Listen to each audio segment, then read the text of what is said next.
Hello good morning student. આજે આપણે વાત કરીશું લેક્ચર 15। તો લેક્ચર 15 ની અંદર આ ટોપિક છે કે ક્લોઝ પેક રચનાઓ, બરાબર? એટલે કે સમૃદ્ધ સંકુલિત રચનાઓ। આપણો ટોપિક છે સમૃદ્ધ સંકુલિત રચનાઓ। હવે આ જે રચનાઓ છે એના ત્રણ પ્રકાર છે: 1 ડાયમેન્શનલ, 2 ડાયમેન્શનલ અને 3 ડાયમેન્શનલ, બરાબર?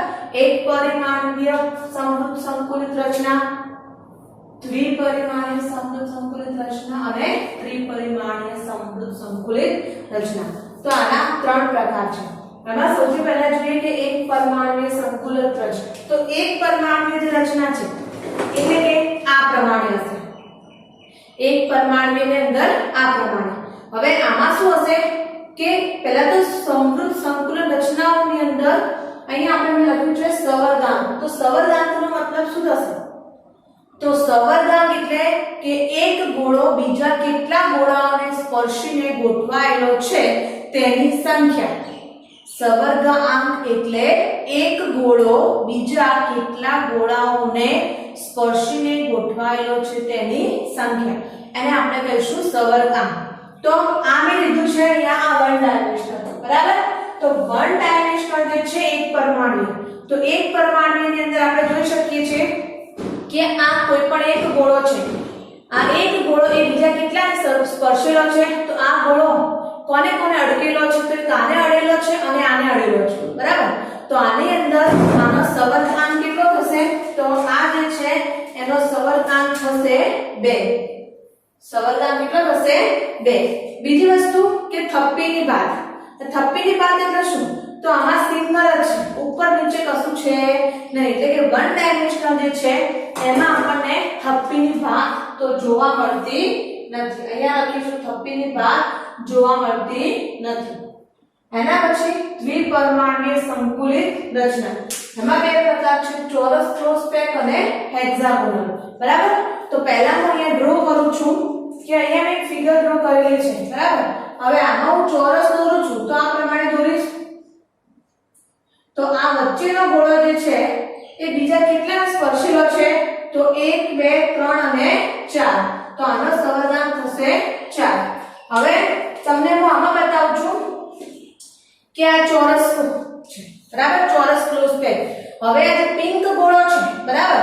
હવે આમાં ધારો કે હું ચોરસ દોરું છું આ રીતે, આ પ્રમાણે અહીંયા અહીંયા અને અહીંયા આ રીતે હું ચોરસ દોરું તો આ જે પિંક ગોળો છે એ કેટલા ગોળાઓને સ્પર્શેલો હશે?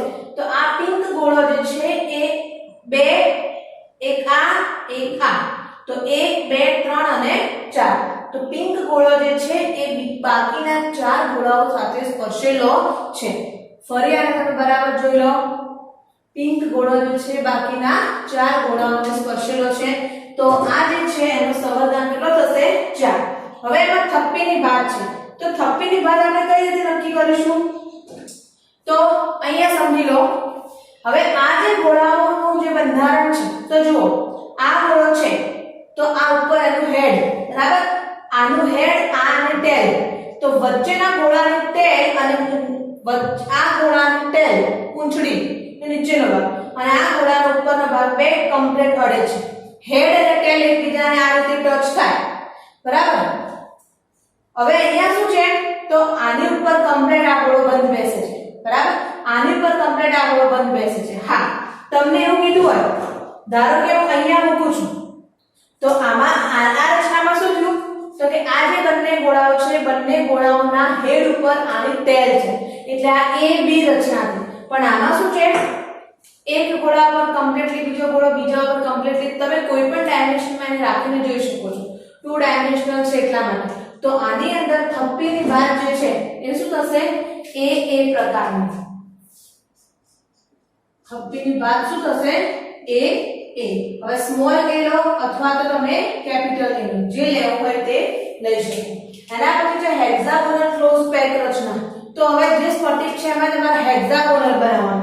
તો અહીંયા જો હું હેક્સાગોનલ બનાવું છું તો આ પ્રમાણે હેક્સાગોનલમાં આ રીતે થશે,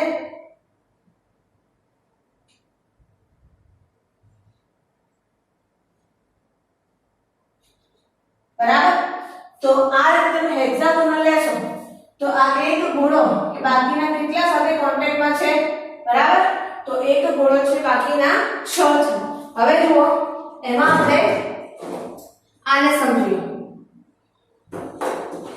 આ હેક્સાગોનલ બરાબર તો આ હેક્સાગોનલ છે તો અહીંયા ધારો કે બેન્ઝીન દૂધ તમારે ડ્રો કરવો તો તમે આમ દોરશો આડી લાઈન પછી આ પ્રમાણે ક્રોસ અહીંયા ફરી આડી લાઈન અને આ તો પિંક ગોળો છે બાકીના કેટલા યલો ગોળાઓના કોન્ટેક્ટમાં છે તો પિંક એ બધાને અડેલો છે જુઓ તમે અહીંયા પિંક ગોળો એ બધા યલોને ટચ થયેલો છે તો કેટલા ગોળાઓને ટચ થયેલો છે તો 1 2 3 4 5 અને 6 તો આ જે છે એનો સંવર્ધાન કેટલો થશે 6 આનો સંવર્ધાન થશે 6 એના પછી કે આ જે ગોળો છે હવે આપણે થપ્પીની વાત તમે તમને પહેલા બી કીધું હતું બરાબર સમજજો કે આ જે છે આ તો ચોરસ તો આમાં જો એક ગોળા ઉપર કમ્પ્લીટલી બીજો ગોળો બીજા ઉપર કમ્પ્લીટલી ત્રીજો આમાં એવું નથી હવે આ બંનેમાં શું ફરક છે તો તમે જાતે નક્કી કરો મેં તમને કહ્યું કે જો આ બેનું માથું છે એની પર આનો પગ છે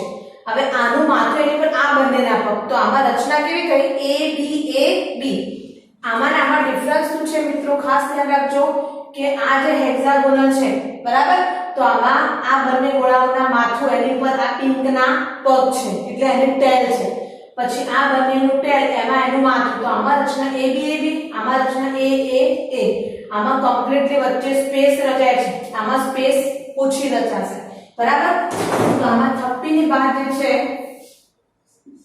A B પ્રકારની થપ્પીની બાદ તમને જોવા મળશે એના પછી છે ત્રિપરિમાણીય ક્લોઝ પેક રચના એમાં બે પ્રકાર છે કે આ જે ચોરસ હતી બરાબર એટલે કે 2D ચોરસમાંથી 3D ચોરસ બને અને બીજું છે 2D હેક્સાગોનલમાંથી 3D હેક્સાગોનલ બને બરાબર તો હવે એને એક વસ્તુ કે મારી પાસે આ 2D હતું બરાબર આ શું છે 2D હવે આ જે 2D છે કૃષ્ણ બરાબર આ જે 2D છે આ એકલું 2D છે હવે આના જેવા જો હું ઉપર મૂકું છું બરાબર ધ્યાન રાખજો આની પર મૂકું છું આ રીતે તમે હવે આને એડજસ્ટ કરે બરાબર સમજી લો તો મારી પાસે શું બન્યું 3 ડાયમેન્શનલ બન્યું ધ્યાન રાખજો એક ગોળા પર કમ્પ્લીટલી બીજો ગોળો આવે છે તો આ જે 3D રચના બની ટેક્સ્ટ બુકમાં તમને આપેલી છે તો 3D રચનાની અંદર હવે ત્યાં વળી ફિગર તો આપણે આ જોઈએ હવે એમાં સંવર્ધન તો એનો સંવર્ધન કેટલો થશે તો એની અંદર સંવર્ધન જે છે એ તમે કેટલો લેશો તો જુઓ આ વચ્ચેનો આ એક જે છે બરાબર આ વચ્ચેનો લેયર છે તો એમાં તો પિંક ગોળો 4 ને ટચ થાય એટલે એક સ્તરના 4 ગોળા બરાબર હવે આ વચ્ચેનો જે પેરેટ કલર છે એને હું આની પર મૂકું છું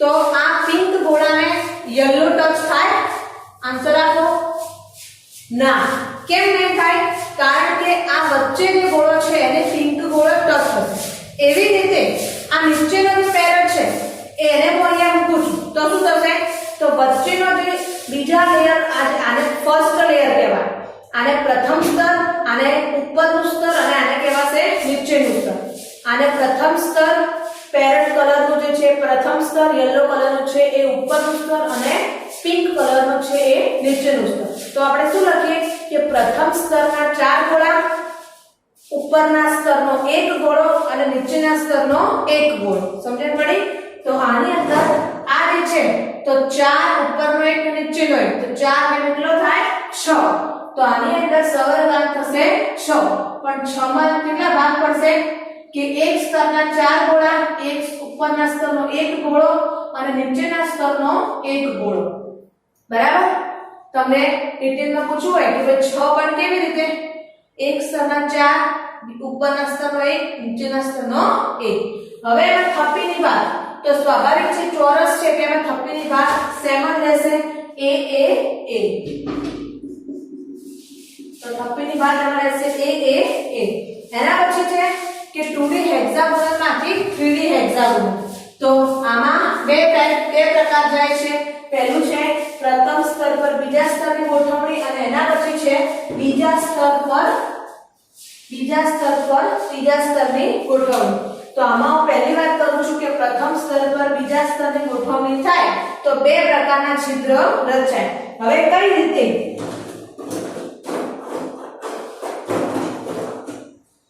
તો આ સમજી લો કે આ પ્રથમ સ્તર છે, બરાબર? તો અહીંયા લખ્યું છે કે પ્રથમ સ્તર પર બીજા સ્તરની ગોઠવણી થાય તો આમાં કયું છિદ્ર રચાય? તો ટેટ્રાહેડ્રલ ચતુષ્ફલકીય છિદ્ર રચાય. હવે ચતુષ્ફલકીય છિદ્ર કેવી રીતે રચાય? તો એમાં ત્રણ ગોળા વડે, એટલે કે ત્રણ ગોળાઓ છે એની ઉપર તમે ચોથો ગોળો મૂકો છો તો ચોથા ગોળાના ઘેરામાંથી આપણને મળશે, બરાબર? અહીંયા શું થશે? ત્રણ ગોળાઓ છે એની ઉપર તમે ગોળો મૂકશો તો અહીંયા તમે રચના જોશો, બરાબર? તો તમને ચતુષ્ફલકીય છિદ્ર જોવા મળશે. હવે આને મારે ડ્રો કરવું હોય કઈ રીતે? તો આ ત્રણ ગોળાઓ છે, ત્રણના સેન્ટર, ત્રણના સેન્ટર તમને કેવો આકાર દેખાય છે? ટ્રાયેંગલ, ત્રિકોણ. હવે એની પર હું ચોથો ગોળો મૂકું છું. હવે એ રચના બનાવું છું તો મને અહીંયા આવી રચના મળે આ રીતે. આ કેન્દ્ર છે, આખો આ કેન્દ્ર કોના? તો આ રીતે હું મૂકું છું. અહીંયા જો આ રીતે ટ્રાયેંગલ. હવે આ ચોથા ગોળાને ઉપર મૂકીશ આ પ્રમાણે તો અહીંયા મને મળશે. તો આ જે રચના છે તો અહીંયા કયું છિદ્ર બનાવશે? ટીવી, બરાબર? ટીવી ક્યારે બને? તો ચાર ગોળાઓના ઘેરાવાથી ટીવી બને છે.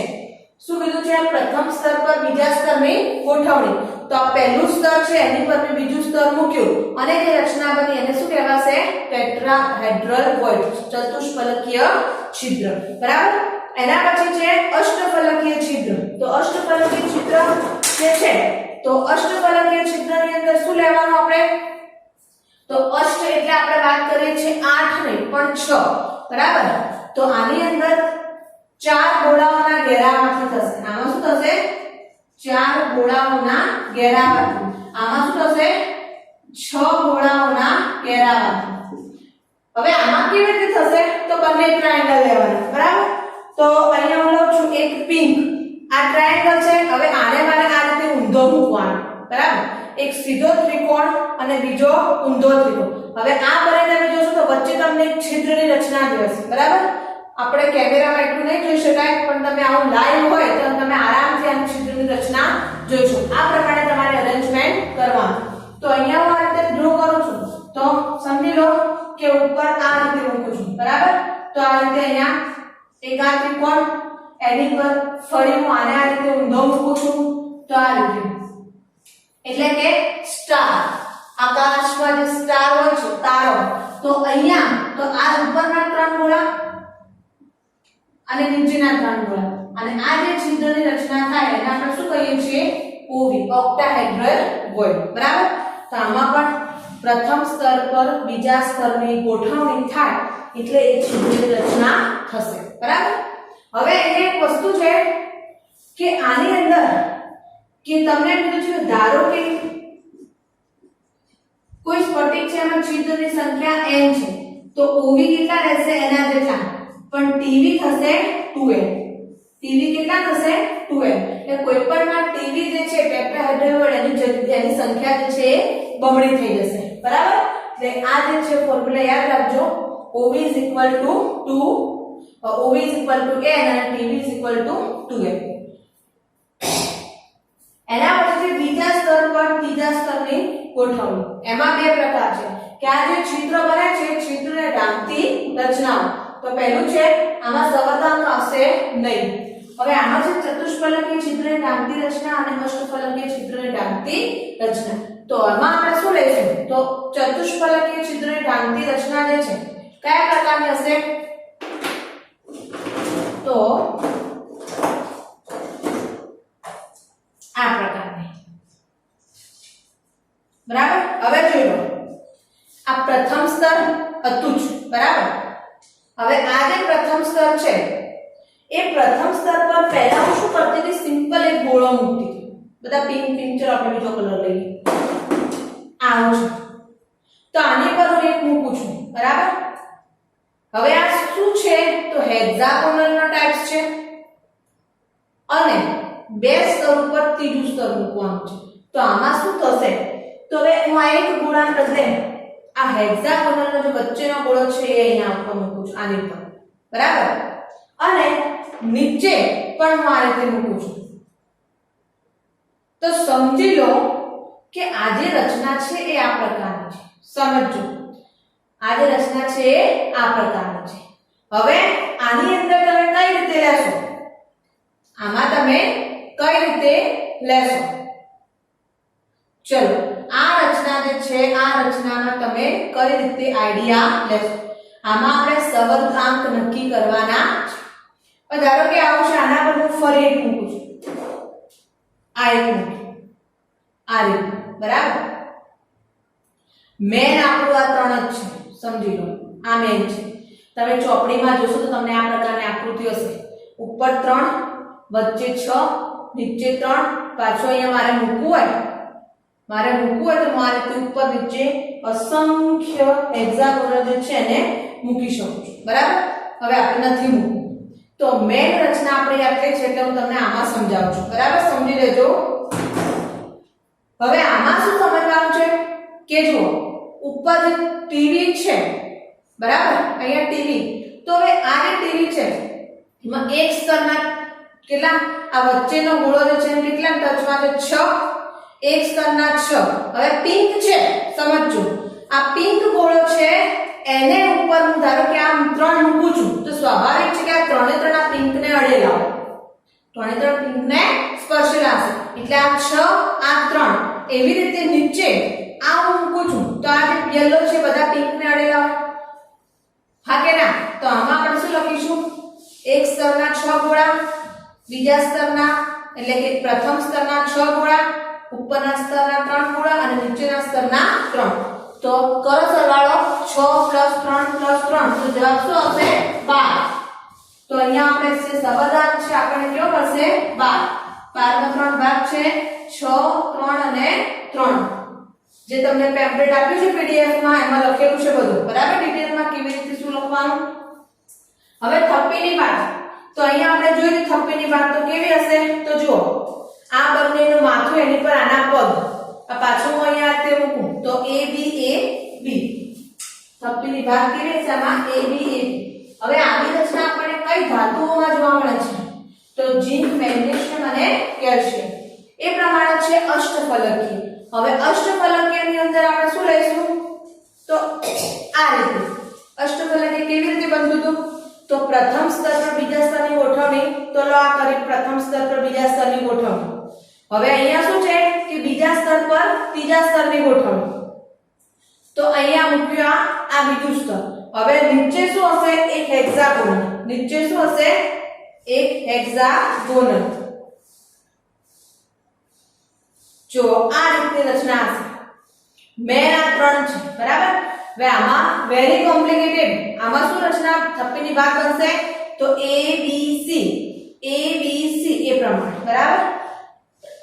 તો આમાં આપણે શું લઈશું? સવર્ગાંક તો બાળક થશે. એક સ્તરના 6 ગોળા, ઉપરના સ્તરના 3 અને નીચેના સ્તરના 3. તો આ પ્રમાણે મેન આ 3 છે. ટેક્સ્ટબુકમાં જોશો તો આ 3 મેન છે, બરાબર? તો આ રીતે આપણે રચના લઈશું તો એ હશે અહીંયા સવર્ગાંક 2. ધ્યાન રાખજો, આમાં થપ્પીની ભાગ અલગ છે, ABC અને આવું કોમ્પ્લિકેશન શેમાં જોવા મળે છે? તો જે બહુ મોંઘી ધાતુ આવે, ગોલ્ડ, સિલ્વર અને કોપર. તો એ ત્રણની અંદર આપણને આ રચના જોવા મળે છે. આ ટોપિક ક્યારેય એક્ઝામની અંદર થિયરીમાં પૂછાતો નથી. This topic is only four MCQ. તમને પૂછાય કે ભાઈ ઝિંક ધાતુનો સવર્ગાંક શું, અથવા તો ઝિંક ધાતુ માટે નીચેનામાંથી શું સાચું છે? તો એક સ્તરના 6, એક સ્તરના 3, એક સ્તરના 3. એ પ્રમાણે રચના, બરાબર? આ પ્રમાણે તમારે લખવાનું. પહેલા વિડિયોને શાંતિથી એકદમ ફ્રેશ મગજે જોવાનો, પછી ટેક્સ્ટબુકમાંથી ફોલો કરવાનું. લખવા માટે મેં તમને PDF ફાઇલ મોકલેલી છે, કાંચીબેને તમને મૂકી દેશે. તમારે કોપી પેસ્ટ કરવાનું છે, લખવામાં કોઈ બુદ્ધિ વાપરવાની નથી. વિડિયોને બરોબર સમજવાનો પ્રયત્ન કરજો, બરાબર?